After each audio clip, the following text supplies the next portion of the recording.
Hi, how are you? I'm Navina. I wanted to come on here and share a little bit about what the Lord has placed in my heart. It's something that I have also been learning and walking through. I wanted to talk about obedience. If you see me looking over here, I am looking at my notes and my Bible is right in front of me, so I will be reading and looking at my notes. So I've been personally dealing with obedience recently because the Lord has told me to do something maybe like a couple of weeks ago, and a week goes by. I get confirmation on, yeah, sure, go ahead.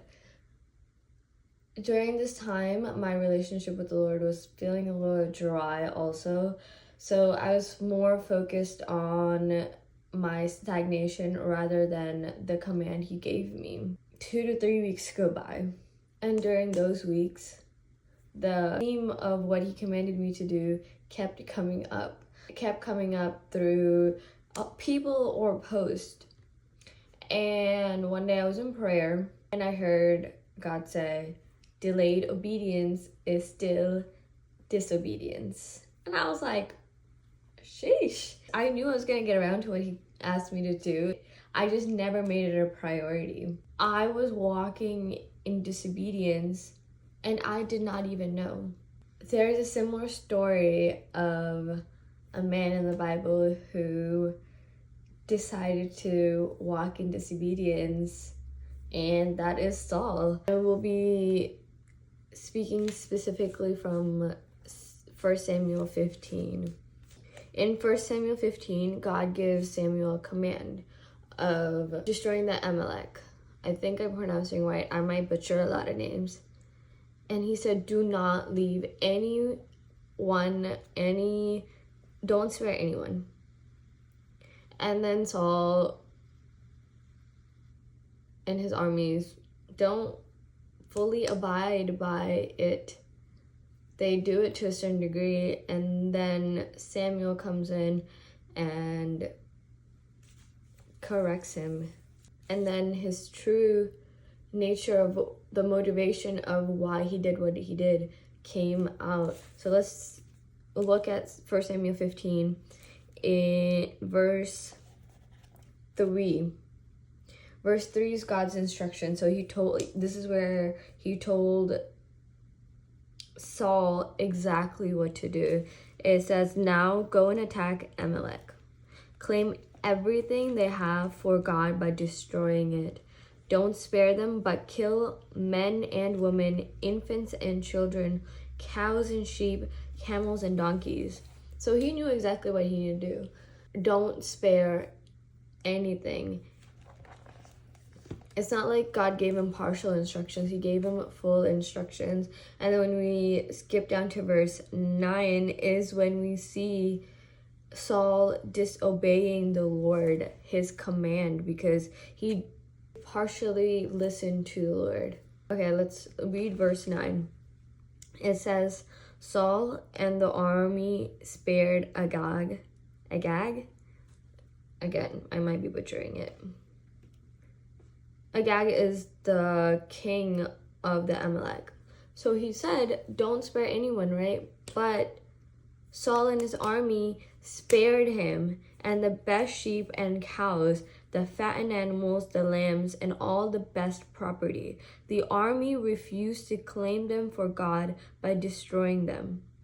But everything that was worthless and weak, the army did claim for God and destroy.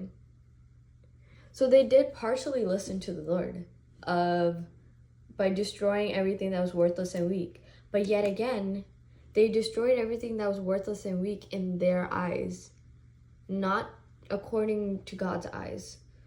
Because in Samuel, it says when God chose David, God does not see as humans see. Humans look at outward appearance, but the Lord looks into the heart. We think what we know is best. We determine what's worthless and weak. We don't have the authority to determine what's worthless and what's weak. God does. God knows what's best. So when we are claiming things that are the best and destroying things that are worthless and weak, we think we know better than God. We think we are the ones created those things in the first place to determine their value, determine their worth. But in fact, it was God who determined their values and determined their worth in the first place. And we think we can outrank or have more authority over God to determine things' values. Even in their disobedience, Saul had a funny way of looking at his disobedience. He actually thought his disobedience was a form of obedience, like to a degree. He thought it was noble of what he did, because he said, if we go down to verse 15, Saul answered, the army brought them from the Amalekites. I'm butchering it. They spared the best sheep and cows to sacrifice to the Lord your God, but the rest they claimed for God and destroyed. But if we go to verse 9 or 3, is that what God asked? Spare the best for me. No, God said destroy all of it. And they claimed the best to sacrifice to God. But that's yet taking matters into our own hands, and that's still living in disobedience. And we see Saul's delusion in verse 20 when he says, but I did obey the Lord. Saul told Samuel, I went where the Lord sent me, brought back King Agag of Amalek, and claimed the Amalekites for God. The army took some of their belongings. The best sheep and cows were claimed for God, in order to sacrifice to the Lord your God in Gilgal. You see in that verse Saul's delusion of how he thinks he did something noble, of how he thinks he was obeying the Lord. But that is not it. That's partial obedience. Partial obedience is still disobedience. Just like delayed obedience is still disobedience. If the Lord is telling you to do something, do it in full and do it then. Unless he tells you a different timeline. Why wait? Why wait for what God is asking you to do? When God says go, we go. When God says stop, we stop. And yet it is easier said than done, but it shows our hearts. It shows the fear of God, if we have it or not. It shows how much we love God, how much we respect him, and how much we honor him. Do we really honor God if we're living in disobedience? Do we really love God if we are living in disobedience? Is he really Lord of our life if we're living in disobedience? We think our sacrifices can make up for our lack of obedience. But in verse 22, Samuel clearly tells him, is the Lord as delighted with burnt offerings and sacrifices as he would be with your obedience? To follow instructions is better than to sacrifice. To obey is better than sacrificing the fat of rams.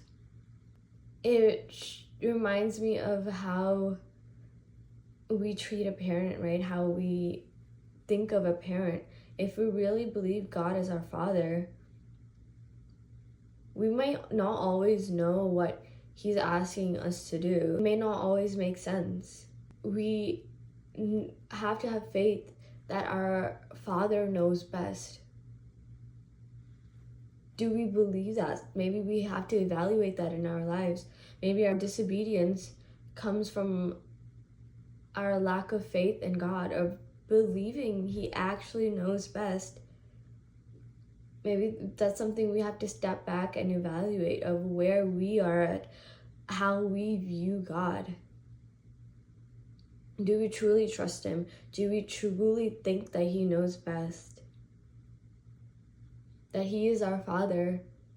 And yes, it seems odd of what he's asking, but do you think the outcome in the long run is better than your knowledge of it in the present?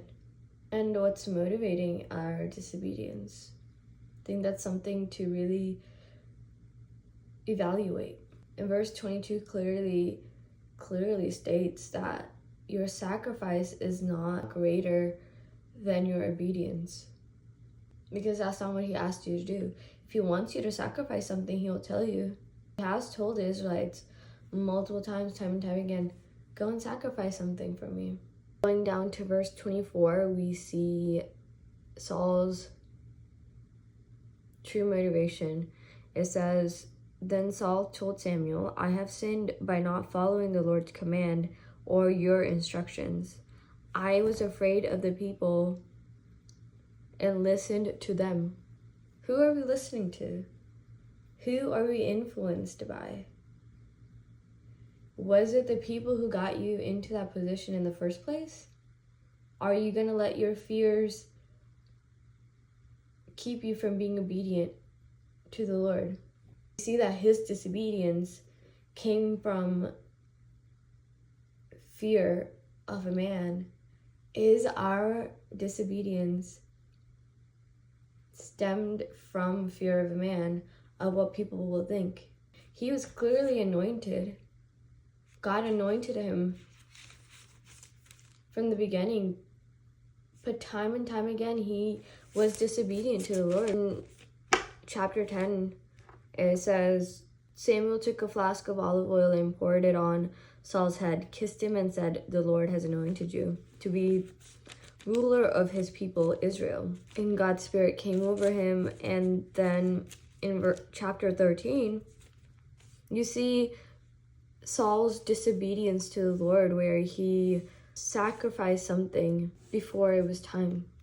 It says in verse 12, but I haven't sought the Lord's favor. I felt pressured into sacrificing the burnt offerings. You did a foolish thing, Samuel told Saul. You didn't follow the command of the Lord your God. Yet again, you see his disobedience. And I feel like this was God's last straw for Saul. After this, the Lord rejects you as king of Israel. The Lord rejected him after this because he gave him numerous times to be obedient.